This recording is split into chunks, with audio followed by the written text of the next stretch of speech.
Sir, ಈ ಒಂದು ಅದ್ಭುತವಾದಂತಹ ರಂಗು ತುಂಬಿದ ರಂಗಭೂಮಿಗೆ ನಿಮ್ಮ ಆಗಮನ ಹೇಗಾಯ್ತು ಸರ್? ಅವತ್ತು ನನಗೆ ಸುಮಾರು 9-10 ವಯಸ್ಸು.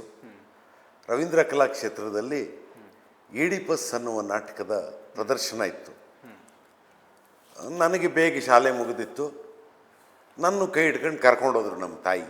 ಅವರಿಗೆ ಅದು ಉದ್ಯೋಗ, ಅದನ್ನು ನೋಡುವುದು, ನಾಟಕ ನೋಡುವುದು, ವಿಮರ್ಶೆ ಬರೆಯುವುದು ಆಕೆಯ ಉದ್ಯೋಗ. ಕರ್ಕೊಂಡೋಗಿದ್ರು. ಬಿ ವಿ ಕಾರಂತರ ನಾಟಕ. ಅವತ್ತು ಈಡಿಪಸ್ ನಾಟಕದಲ್ಲಿ ಕುರುಡ ಮಿನೀನಿಯಸ್ ಅಂತಲೋ ಏನೋ ಆತ ಒಬ್ಬ ಭವಿಷ್ಯ ಹೇಳೋದು.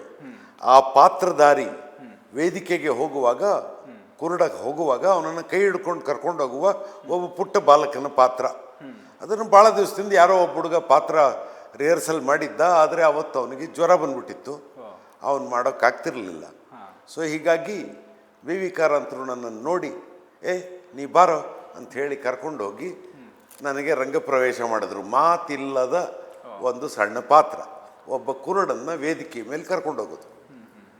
ಆಮೇಲೆ ಆ ಕುರುಡ ಏನೇನೋ ಮಾತಾಡ್ತಾನೆ, ಹಂಗಾಗತ್ತೆ, ಕತೆ ನಡೆಯುತ್ತೆ. ಇದು ನನ್ನ ರಂಗಪ್ರವೇಶ. ಇದು ಆಗಿದ್ದು 1972ರಲ್ಲಿ ರವೀಂದ್ರ ಕಲಾಕ್ಷೇತ್ರದ ಹಿಂದೆ ಬಯಲು ಮಂದಿರದಲ್ಲಿ ಈಡಿಪಸ್ ನಾಟಕ ಆಯಿತು. ಆ ನಾಟಕದಲ್ಲಿ ಎಲ್ಲ ದಿಗ್ಗಜರು ಈಡಿಪಸ್ ಪಾತ್ರವನ್ನು ಗಿರೀಶ್ ಕಾರ್ನಾಡ್ ಮಾಡಿದ್ರು.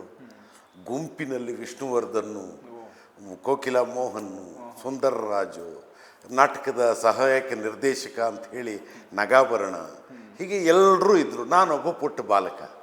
ಈ ಎಲ್ಲರೂ ಪರಿಚಯ ಆದರು. ಅಲ್ಲಿಂದ ರಂಗಭೂಮಿಯ ಜೊತೆಗಿನ ಪ್ರಯಾಣ ಶುರು.